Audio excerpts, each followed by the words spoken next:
क'क्राझाराव सोमजिखांदों मोनसे दुंहाव थासारि मोनसे खास्रि बिस्रि सुबुं समाजनि मोनसे बेरेखा हाबाफारि जाय दुथां सुबुङा रफिकुल इस्लाम मुंनि सुबुङा सासे आइजोखौ जिनाहारि खालामनाय जाथाय बे जाथायखौ नोंथांमोना नुनो मोनदों मोनसे सुबुं समाजाव सोंखारि जाथाव मोनसे जाथाय आरो जायखौ नोजोर बोनानै क'क्राझाराव मोनसे दुंहाव थासारि जानायखौ नोंथांमोना नुनो मोनदों मोनसे दुं हाव थासारि जानायखौ नुनो मोनदों मोनसे सोंखारिलायनाय एबा बे समाव थानानि मोखाङाव गोख्रों भाबै सोमावसारनाय हाबाफारिखौ नोंथांमोना नुनो मोनदों आरो जाय जाथायखौ लानानै बे समाव बिटिसिनि गाहाय मावफुं सोद्रोमा बिथां हाग्रामा महिलारि बिथाङा बेनि सायाव बाथ्रा बुंथिदों एबा गिबि खेबनि थाखाय बाथ्रा बुंथिदों बिथां हाग्रामा महिलारि बिथाङा बुंथिदों जे बे समाव बबेबा मोनसे जाथायखौ लानानै बबेबा हारिखौ जे दुसिनांगौ एबा दाय होनांगौ बेफोरबायदि नङा जे मोनसे हारियाव साफा सोरबा सासे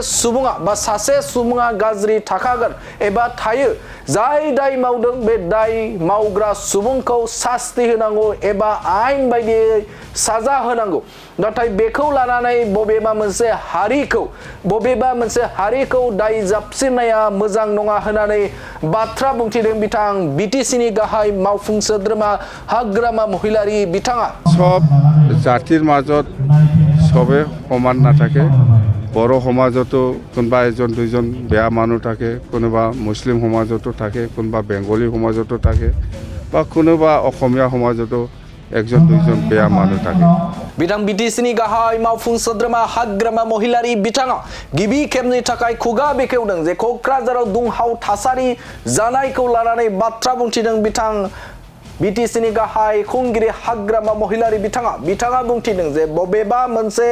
हारियाव साफा सानै दायनिगिरि एबा साफा सानै सुबुङा गाज्रि थाखागोन आरो बेखौ नोजोर बोनानै बबेबा मोनसे हारिखौनो एबा बे हारिखौनो बा जातिखौनो बे समाव दाय खालामनांगौ बिदि नङा होननानै बाथ्रा बुंथिदों बिथां हाग्रामा महिलारि बिथाङा रोखा बाथ्राखौ बुंथिदों दायनिगिरिखौ साजा होनांगौ दायनिगिरिखौ शास्ति एबा साजा होनांगौ होननानै बाथ्रा बुंथिनायखौ नुनो मोनदों बिटिसिनि गाहाय खुंगिरि हाग्रामा महिलारि बिथाङा सब জাতিৰ মাজত সবে সমান নাথাকে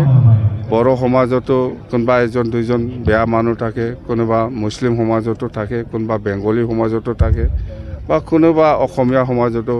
একজন দুইজন বেয়া মানুহ থাকে তো বেয়া মানুহ ধৰি পেলাই শাস্তি বা প্ৰয়োজনীয়ভাৱে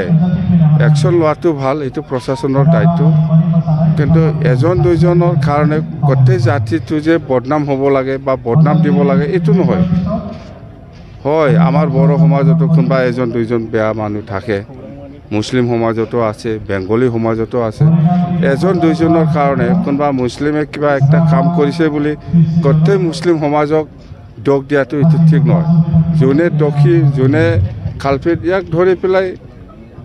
মানে উচিত শাস্তি দিয়াটো প্ৰশাসনৰ কাম প্ৰশাসনে কৰিব এইটো ধৰ্মীয় অনুষ্ঠানত আক্ৰমণ কৰিছে সেইটোৱেই কৈছোঁ মই যে কোনোবা এজন দুইজনে কিবা ভুল কাম কৰিছে বুলি এনেকুৱা সমাজৰ ওপৰত বদনাম দিয়া সমাজৰ কিবাৰ ওপৰত কাম কৰাটো এইটো ঠিক নহয় মই এইটো ছাপৰ্ট নকৰে আমাৰ বড়ো সমাজতো আছে এজন দুইজন বেয়া মানুহ এই এজন দুইজন মানুহে বেয়া কাম কৰিছে বুলি গোটেই বড়ো সমাজক বদনাম দিব বিচৰাটো এইটো ঠিক নহয় এইটো আমাৰ কাৰণে ভাল নহয়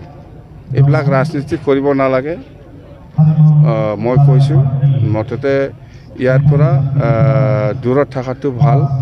মই অনুৰোধ কৰিছোঁ হয় ভুল কাম কৰিছে কোনোবা এজনে ইয়াৰ নামত গোটেই সমাজক দোষ দিব বিচৰাটো এইটো ঠিক নহয় বেংগলী সমাজতো এজন দুইজন বেয়া মানুহ থাকিব কেলে নাথাকিব সেই বুলি বেংগলী মানুহ কোনোবা এজনে বেয়া কাম কৰিছে বুলি গোটেই বেংগলী সমাজটো দোষ দিব বিচৰাটো এইটো ঠিক নহ'ব কোনোবা বড়ো মানুহে এজন দুইজনে ভুল কাম কৰিছে বুলি গোটেই বড়ো সমাজক দোষ দিব বিচৰাটো এইটো ঠিক নহয় যোনে দোষ কৰিছে ইয়াৰ ওপৰত প্ৰশাসন আছে আইন আছে বাছ